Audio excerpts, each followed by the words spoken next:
नमस्कार। हरबंस नागो के कैमरामैन मुकेश भारद्वाज के साथ मुबारक मंडी कॉम्प्लेक्स से। कहा यह जाता है कि जब भी किसी के समाज को बैकवर्ड में लाना हो, पीछे लाना हो, तो उसकी मातृभाषा छीन लीजिए, उसकी विरासत छीन लीजिए।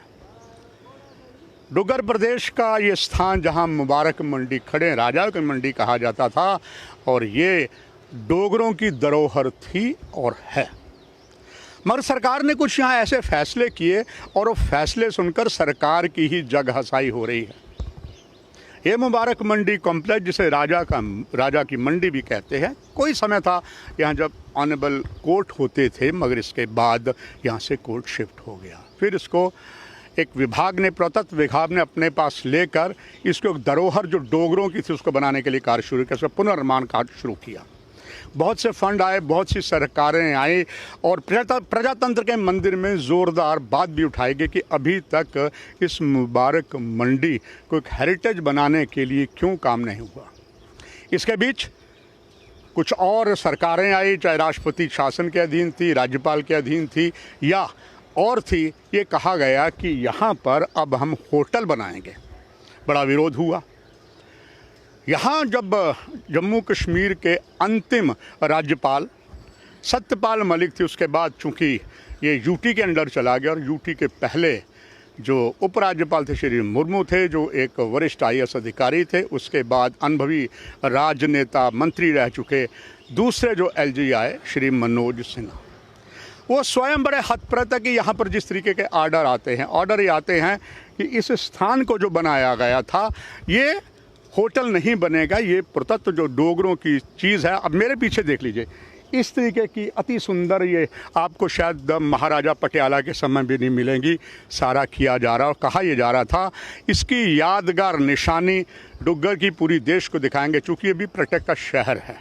मगर कहा गया होटल बनाएंगे।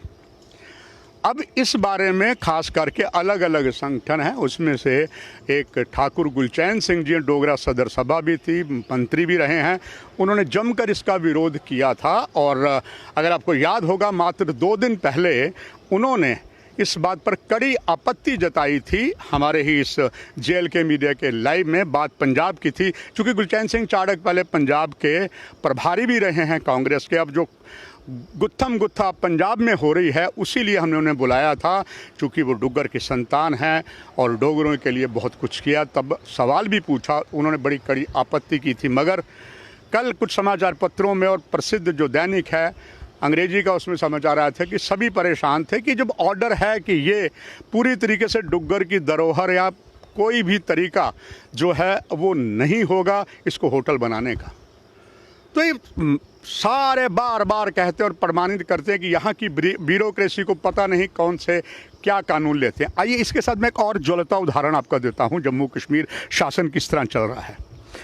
GID डिपार्टमेंट होता है, वो अलग अलग काम करता है। जब जम्मू कश्मीर का भारत के साथ पूरी तरीके से विलय, यानी कि एक विधान एक संविधान हो गया, तब यहाँ पर एक निशान था और वो था तिरंगे का निशान, और तब बहुत से कानून लगे। तब यहाँ पर उर्दू नहीं और भी लैंग्वेजों ने सरकारी लैंग्वेज बनाया गया। मगर फिर पंजाबी के साथ सौतेली माह का व्यवहार इन्हीं शासकों ने किया, पंजाबी को नहीं लिया। खैर, GID ने अब एक पोस्ट निकाल दी है करोड़ों रुपए खर्च करके, और प्राइवेट पार्टनर को बुलाया है कि हम ट्रांसलेशन जो है अनुवाद करने जा रहे हैं, चाहे हिंदी में हो, चाहे डोगरी में हो, चाहे उर्दू में है। इससे बड़ा दुर्भाग्य क्या हो सकता है कि ये काम यहाँ की जो शासन है वो दे रही है प्राइवेट पार्टी को, यानी कि जितने आपके सीक्रेट डॉक्यूमेंट हैं जो आपको ट्रांसलेट करने प्राइवेट पार्टी को दे रहे हैं, जबकि आपके पास पहले ही बहुत स्टाफ है। उदाहरण तौर पर मेंबर ऑफ लेजिस्लेटिव काउंसिल ख़त्म हो चुकी है, उसका बहुत सा स्टाफ है। विधानसभा में आपका स्टाफ है, हालांकि विधानसभा हमेशा इंटैक्ट रहती है। मगर क्या ज़रूरत पड़ गई आपको प्राइवेट को, या किसी फर्म को काम देने के लिए? हुआ नहीं, करोड़ों रुपए उसमें लग रहे हैं। एक तरफ से हम कहते हैं कि हमने करोड़ों रुपए बचाए हैं सिविल सचिवालय को ना बदल कर, और दूसरी तरफ से आप इस तरीके के काम कर रहे हैं।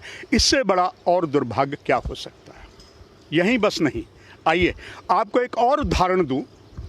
कोई विपक्ष कोई भी है विपक्ष में, अगर वो आंदोलन करता है तो उसकी आंदोलन को कतई आप गलत करार नहीं दे सकते।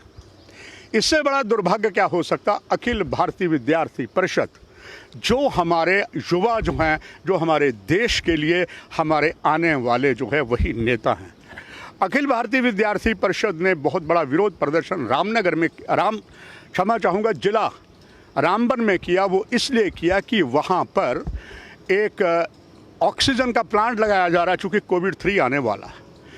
एबीवीपी ने उसका ज़ोरदार विरोध किया, वहाँ पर उनसे ज़ोर ज़बरदस्ती की गई और इसका मतलब साफ होता है कहीं ना कहीं प्रशासन से चूक हुई है। ये कोई और विपक्ष करता, एबीवीपी ने किया, चूँकि सत्ता का ही एक अंश है और भारतीय जनता पार्टी के जो अलग अलग विंग हैं। यहीं बस नहीं हुई, यहाँ का प्रशासन सोया रहा। डिवकाम के मात्र 20, 25, 30 युवाओं ने डिवकाम को क्षेत्र को घेरा, तो कहाँ प्रदेश भारतीय जनता पार्टी, उसके सारे खामोश थे। इतनी खिल्ली सरकार की उड़ी कि सत्ताधारी दल इस तरीके का काम करता है। वैसे आप देखें, जब भी कोई पाकिस्तान नापाक साजिश करता और करता रहेगा, उसकी नापाक साजिश है। कोई ऐसी बात करता है तो भारतीय जनता पार्टी के प्रदेश प्रधान से लेकर बाकी खूब पाकिस्तान को गालियाँ देते, झंडे जलाते, जलाने भी चाहिए। मगर यहाँ क्यों खामोश हो गए?